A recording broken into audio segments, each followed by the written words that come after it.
Indiana basketball fans have been asking the question, are we getting another big man for this year's team? And we may have just found our answer.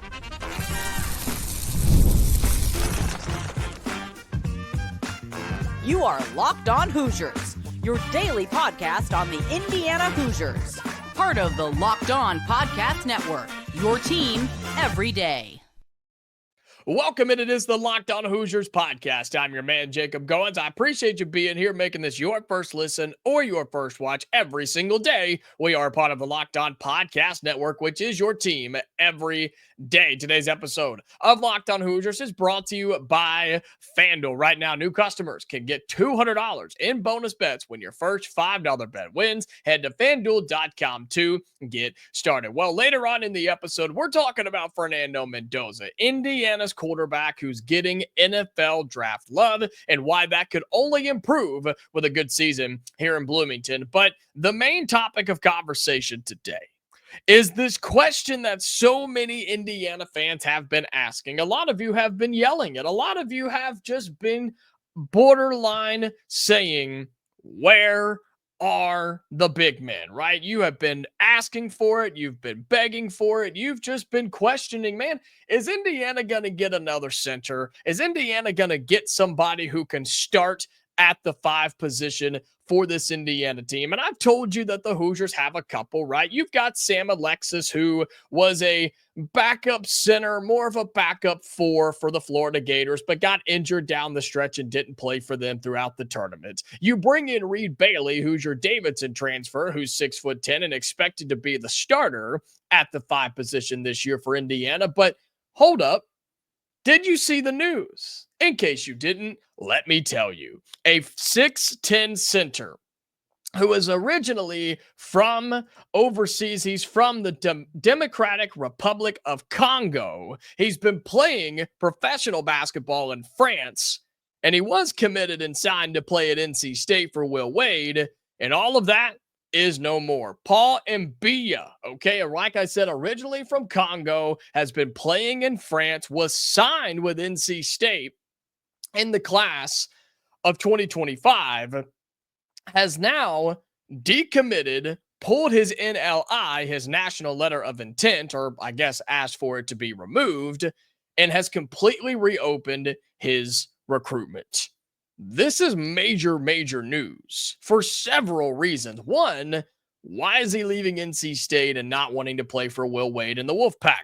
I don't really know. We haven't seen any of that. I think Will Wade is a really, really good coach. Do I think he has been slimy in the past? Yeah, absolutely. But the dude wins basketball games, and I think that's a great hire for NC State for their basketball program. And he has quickly brought in some serious talent and made that team instantly competitive once again in the ACC.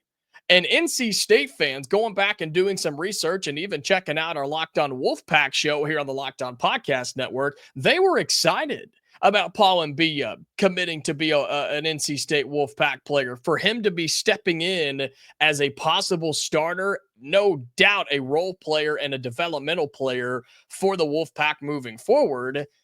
And here we are. He's decommitted and he's reopened his commitment. So why am I telling you, Indiana fans? Why am I bringing up this name to you? Because Indiana's in the mix here. Indiana has already reached out. Indiana is going to do whatever they can to bring this guy to Bloomington. He's 6'10", 220 pounds. He's got a 7'4" wingspan. I've seen it even longer than that. Some folks have said 7'6", 7'7", but officially a 7'4" wingspan, and he moves extremely well. He moves really, really good for a big man, and he's got a thing for the theatrics in terms of throwing down a couple of big dunks and letting you know about it when he does. This kid is uber talented. As I mentioned, he's from Congo. He's been playing professional basketball in France. And listen to these numbers. Are you ready for this? This is from 247. Adam Finkelstein, who's the director of scouting at 247. He said this about Mbiya when he was playing in France. He's just under 7 feet tall. He says he has a 7'7" wingspan, so you can do whatever. 7'4", 7'7", That's just a really big wingspan, okay? He says a former product of NBA Academy Africa. He played in France this year. And listen to this, Indiana fans. He averaged 15 points, 13 rebounds, and 3 blocks per game while shooting 70% from the floor. Let me say those stats again. In his France league, the Pro A U21 league in France, that has produced several big time players over the years. He averaged 15 points a game, 13 rebounds per game, 3 blocks per game, and shot it at 70% from the floor.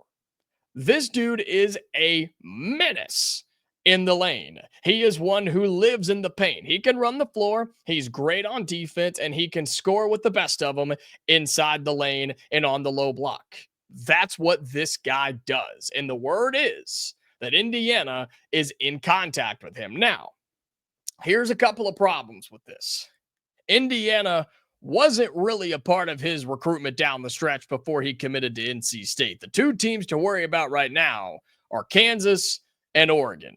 Just my opinion, based off of what's going on, seems like Kansas and Oregon are the two that we need to worry about. And it seems like that they've already jumped ahead and really made some hay with him. That was according to Joe Tipton, and just kind of looking and reading some other things. Seems like those are the two to beat. But Indiana's going to reach out. Indiana has reached out. They are going to do everything they can to at least put their hat on the table and say, do we get a shot? Do we at least get an opportunity to talk? Maybe see you, maybe come talk to you, maybe bring you here. But there's a lot of questions to be answered on this. But the main one that I know a lot of you are going to ask, and it's very important, he's eligible right now.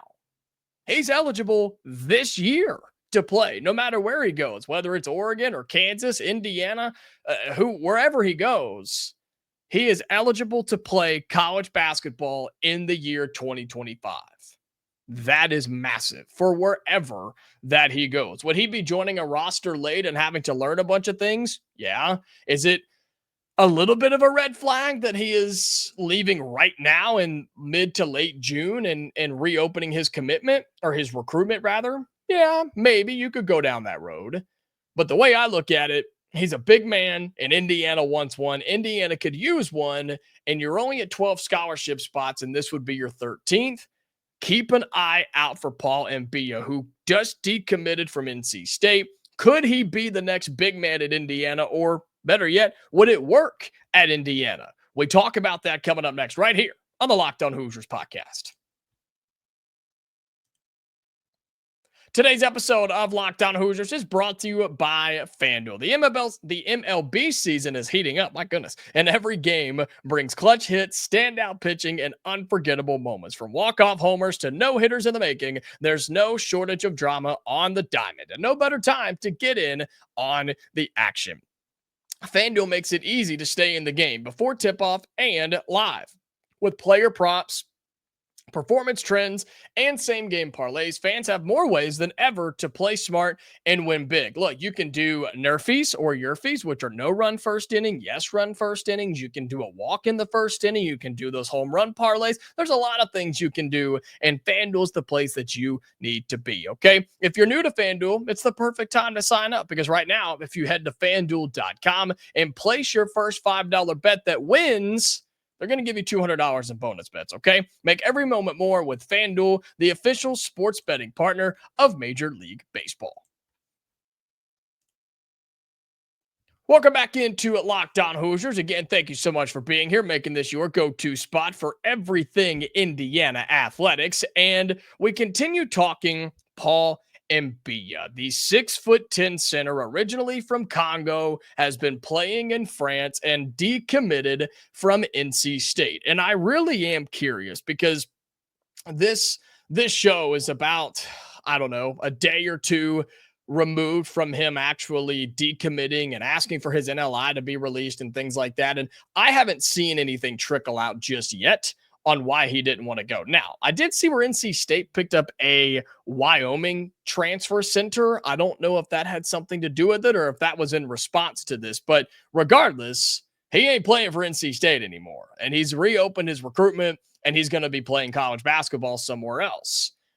But the question is now, Okay, let's say that Indiana goes and gets this kid. Let's say that Indiana goes and lands him. How does he fit to the system? How does he fit with what Indiana has already? How does he fit with Darren DeVries? And we know, as I mentioned at the top, we've got Sam Alexis, who could play a little center for the Hoosiers, but Reed Bailey is your guy. That's what I have told you this entire time through the transfer portal process, was that Reed Bailey was the man. But I've also told you that Indiana Indiana is going to play, got to get used to saying that. Indiana is going to play a small ball run and gun type of lineup. This will not be the Mike Woodson Indiana Hoosiers. This will not be the 1980s Indiana Hoosiers. And I think we have to accept that as a fan base, that this is going to look a little bit different. Heck, it could look a lot different in terms of having a big man that's 6'10", 6'11", 7 feet tall, posting him on one of the low blocks and tell him not to move until we dump it down to you, until we bounce pass it, until we lob it into you, and you're just running back and forth from block to block on the baseline. This may not look that way because he hasn't run his offenses that way ever before. Talking about Darren DeVries. Look at his teams at Drake. Look at his teams at West Virginia. Look at his comments on what he said Indiana's basketball team is going to look like. He's talked about their identity, getting up and down the floor, and playing harder than anybody else. They want to run and score. They want to not play 5-on-5, and the quote traditional big man just doesn't really work all that much in this particular offense. Do you still need bigs? Yes, you do. Especially in the Big Ten. You're going to have some dudes who can compete with the likes of Purdue or with Michigan or any of those teams that are going to throw these guys at your way who have 6'10" guys or 7-footers on the floor. You can't just run away from them and just expect to outscore them all the time. I totally understand that. What I'm saying is, from the offensive perspective here, Indiana will look differently than the Oumar Ballo or Malik Reneau or Khalil Ware, right? Where you had a tall dude stand in the lane and just wait to get the basketball. I just don't see that being the way this goes moving forward with DeVries. Doesn't mean you can't use a big man. Doesn't mean you won't go to him traditionally. Doesn't mean he can't clean up the offensive glass. But I think you'll see a lot more. And if it is Paul Mbiya, I think you could see this. Bring him up to the high post, to the elbow, right there at the top of the key, right there at the free throw line, and let him orchestrate the offense from right there. I think Reed Bailey can do that. I think Paul Mbiya could do that as well. This is a guy that averaged a double-double in his pro league in France. He also shoots it at 70% from the floor. Don't expect him to shoot it from the outside now. He's not going to worry about that. But he can score, he can rebound, and he can flat out move. This is not an Oumar Ballo comparison. Don't think of Oumar Ballo when you think of Paul Mbiya. And I'm not talking bad about Ballo. We loved him. He was really, really good in a crucial time for the Hoosiers. But what was the narrative? If you remember, when we were talking about him when he came in from Arizona, what did we talk about with Oumar Ballo that was a little bit concerning? And I think we saw a little bit of it during his season. It was the fact that he was slow getting up and down the floor. They were talking about him being lazy. I don't think that's the case, but he was a slower moving big. It's just a fact. And he had to play a lot when guys like Malik Reneau kept getting in foul trouble. That's not what Paul Mbiya is. This dude can fly. He can move. He is athletic and agile and looks like a forward, but has the beef and the strength of a center. This is someone you put in your rotation, maybe not as a starter right away if he picks Indiana, but he's in the rotation.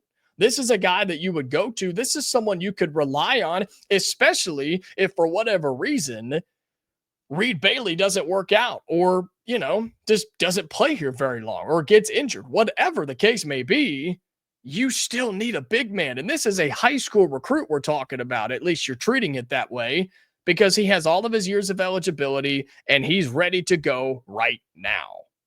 And here we are again, right, with another international prospect that Indiana's going after. We've talked about Luigi Suigo. We just talked about Alexa Ristic, the three-point shooter from Serbia that's on the team now. Indiana's not afraid to go after these guys, and they're really, really talented. But don't get Sowego confused, because there were conversations and some chatter that he could end up reclassifying for 2025. That's not going to happen as far as I know. And so you bringing in Mbiya would be a huge addition to this team, and probably the last addition that you would be looking to make, because we've told you several times that you can have up to 15 scholarship players, but DeVries has vocalized that he only wants 13, because after that, you got to start dealing with revenue sharing limitations, and it just gets kind of messy. But then I think another question a lot of you may ask is, well, would he want to come, talking Paul Mbiya, would he want to come because of Reed Bailey or Sam Alexis or whoever he would feel threatened by? I don't think that would deter him at all. I think he would want to look at this and say, all right, maybe I don't start year one, but I could step in and be a role player and eventually be the man at Indiana moving forward. I think that's something you have to take into consideration. And if you have a chance to play for Darren DeVries and a new system at a new place and play for the Indiana Hoosiers, my goodness, what an opportunity this would be. But it is a two-way street.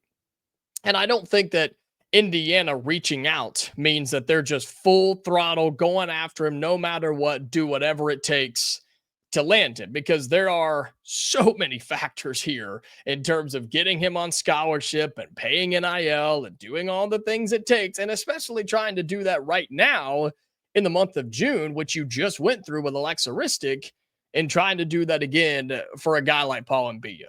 There's a lot of moving parts here, but I think the potential on him is really, really fascinating to me, and one that NC State fans were excited about. I'm sure they're going to be upset about, and other fan bases like Kansas and Oregon are already hyping up this idea. And we're doing the exact same thing here in Bloomington, because I think this could happen. Until we get more information on kind of where his new recruitment stands, it's hard to make a prediction. It's hard to say whether this actually happens or not. But he would be a massive addition to this Indiana team. He would be one to make an instant impact. He's one of those instant impact players. My OG everydayers know what I mean when I say that. You recognize that term. Paul Mbiya is an instant impact player. You don't fake 6'10". You don't fake a 7'7" wingspan. And you don't fake 15 points, 13 rebounds, and 3 blocks a game. I'm struggling to figure out which end of the floor he would be more of a advantage on for this Indiana team. It very well could be defensively. You may play him just to be a defensive dominant player when he's on the floor, when he's in the rotation. I think that could very easily be something that Indiana does. Would they sell it that way? Probably not, because I assume he's not a guy that wants to do just that, because again, as I said, go pull up his film. I mean, every time he dunks it, both feet go above the rim like Shaq did back in the day. I mean, this dude really enjoys dunking the basketball, but that could be the idea in the back of the mind of Darren DeVries. And so going into the weekend, there's a lot of uncertain. There's a lot of questions to be asked and answered. But Paul Mbiya decommits from NC State. His recruitment is reopened, and Indiana will be in the mix to possibly add another center to this year's roster in Bloomington. All right, coming up here, our final segment on Locked On Hoosiers, we'll flip over to football, because man, Fernando Mendoza just continues to get love from the NFL draft, and I am all about it. We'll talk about that in our final segment right here on Locked On Hoosiers.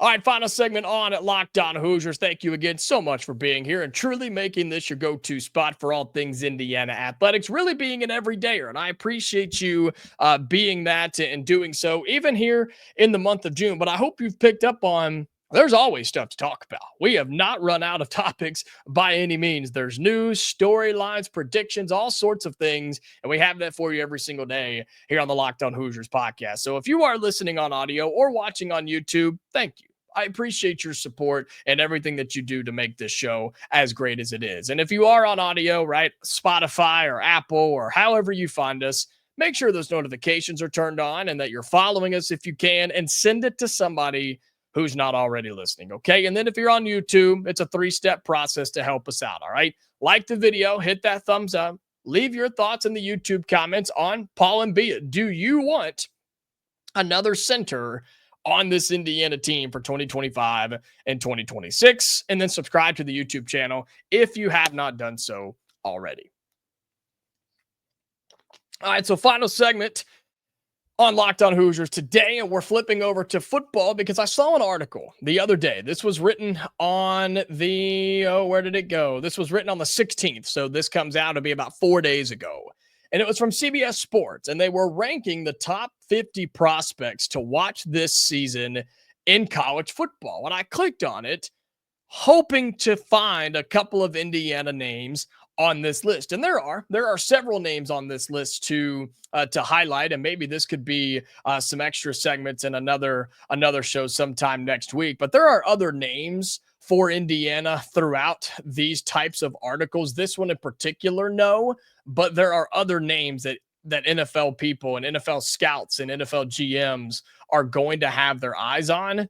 But the one where you stop and stare immediately, according to this article on CBS Sports from Josh Edwards, it's your quarterback. It's your quarterback, Hoosiers fans. At number 11, it's Fernando Mendoza, the California transfer who's going to be your starter, who I've talked all offseason long is a near carbon copy of what you just had with Curtis Rourke. I don't think he's got the arm strength that Curtis Rourke did. I think he's got more mobility than Curtis Rourke did, but they both have the decision making, they both have the accuracy, and they both have the winning ability inside of them. And I think that is what will make Indiana such a good football team coming up again this fall. And I also think it's what's going to make Fernando Mendoza a pretty high NFL draft prospect coming up about this time next year. And he's number 11 on this list. And again, from CBS Sports, it says this: Mendoza, who transferred to Indiana after 3 years at California,